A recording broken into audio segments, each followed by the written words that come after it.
parcours entrepreneurial il est assez court. J'ai commencé il y a un peu plus d'1 an. J'ai commencé en étant freelance dans le domaine du no-code.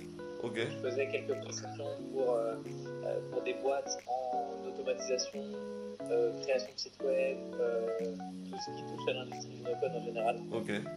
Pour faire la main un peu sur pas mal d'outils et puis aussi pour pouvoir délivrer mes premières prestations parce que le no-code c'est quand même un domaine où aujourd'hui c'est assez facile de se former. Ok. Et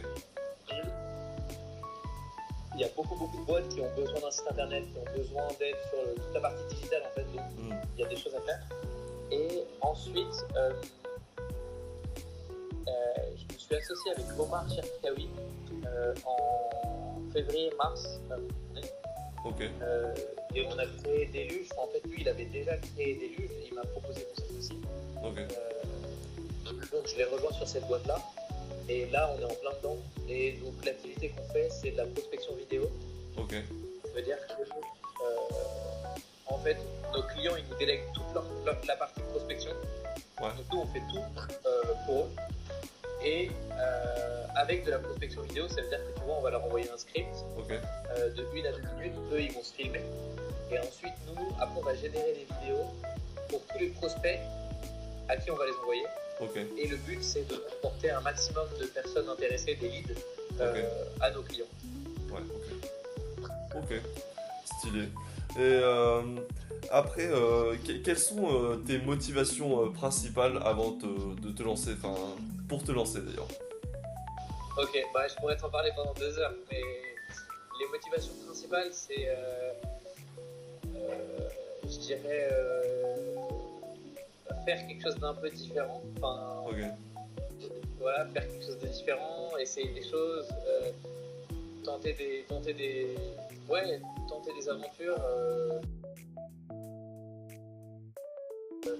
J'avais cette motivation, motivation intrinsèque.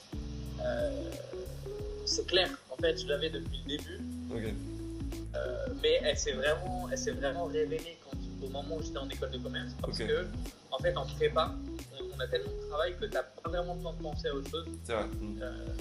Et le moment où tu arrives en école, ben, c'est là où tu prends du recul un peu, tu commences à réfléchir sur ce que tu veux faire, réfléchir à quel stage tu aimerais faire, quels assos tu aimerais intégrer. Tu as du temps libre, donc tu vas aller faire du sport, tu vas sortir, mais tu vas rencontrer les gens. Mais ce que je veux dire, c'est que tu as vraiment le temps de te poser et de prendre du recul sur ta vie. Ouais.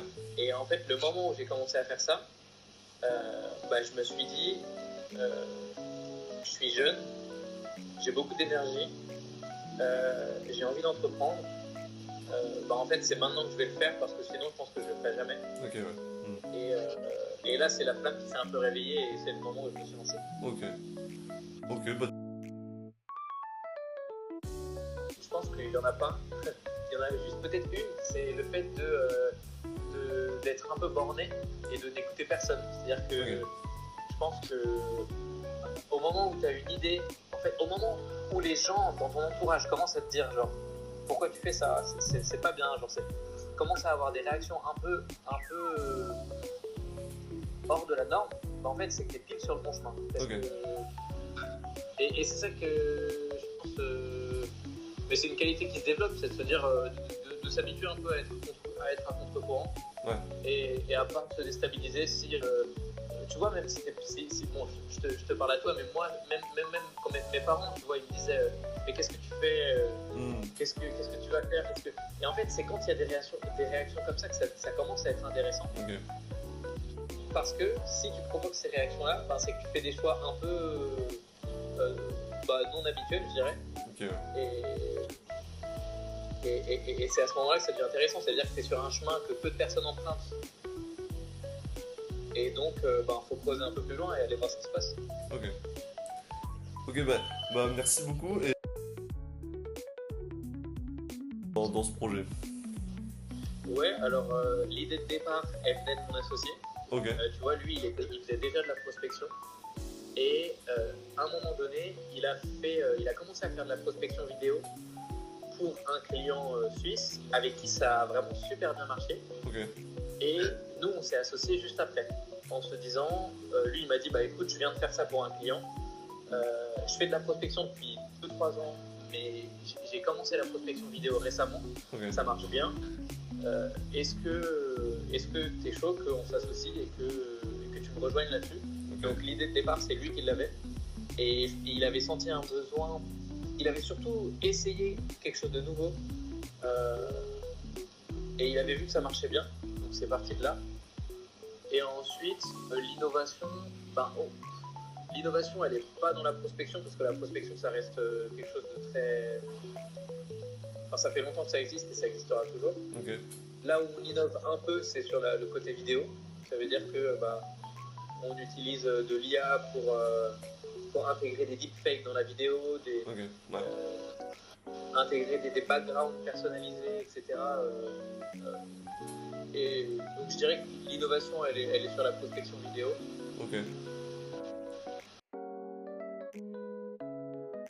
Vraiment, en fait, on a développé une offre, développé un produit, et on a essayé de satisfaire à fond nos premiers clients pour qu'ils nous recommandent et pour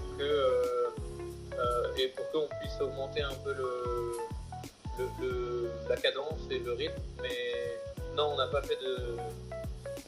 L'idée, c'était vraiment de très vite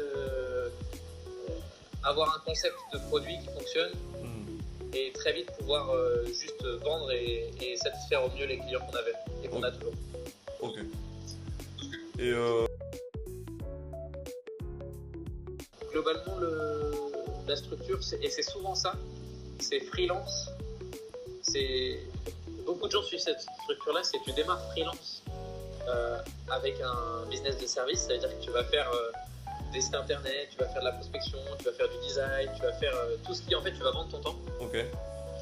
Et tu construis un portefeuille de clients, et puis tu commences à déléguer certaines choses, tu vas trouver des freelances dans des pays où la main-d'œuvre est un peu moins chère, et du coup tu peux commencer à déléguer certaines parties de ce que tu fais pour toi te concentrer plus sur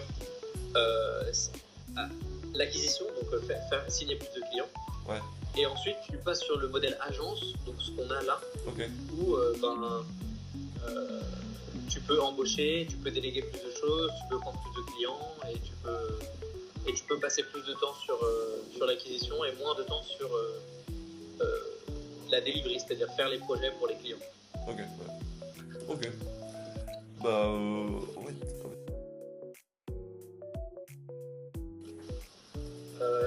Les ressources dont dépend l'entreprise, c'est beaucoup notre temps.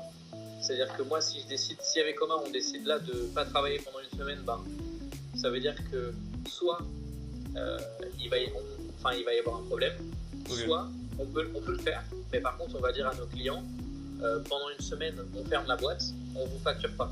Tu vois, c'est ce qu'on fera à Noël, par exemple. Mais c'est ce qu'on n'a jamais fait, parce qu'on travaillait, il avait mis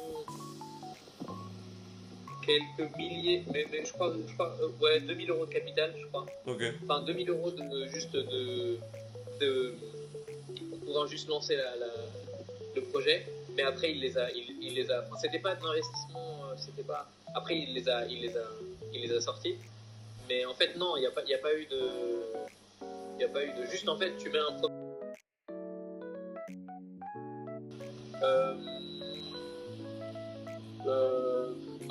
La technologie, on n'est pas une boîte de tech, tu vois. On reste une boîte de service, donc ce sera toujours notre implication en termes de temps qui sera vraiment la plus grosse implication et qui aura le plus gros impact dans l'entreprise. Ce ne sera pas la tech, mais on utilise quand même beaucoup de logiciels pour la prospection vidéo, pour pouvoir cloner la voix, pour pouvoir faire du deepfake, pour pouvoir plein de choses.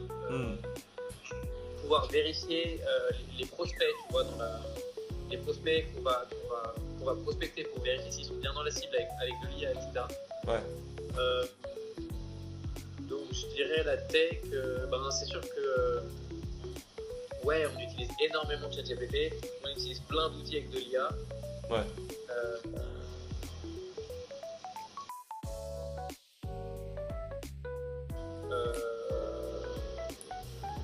Je vois pas trop l'impact qu'on pourrait avoir. RSE t'inclut aussi, parce que RSE c'est sociétal et environnemental, donc c'est aussi toute la partie RH et tout. Donc en en fait, le petit impact qu'on pourrait avoir aujourd'hui, c'est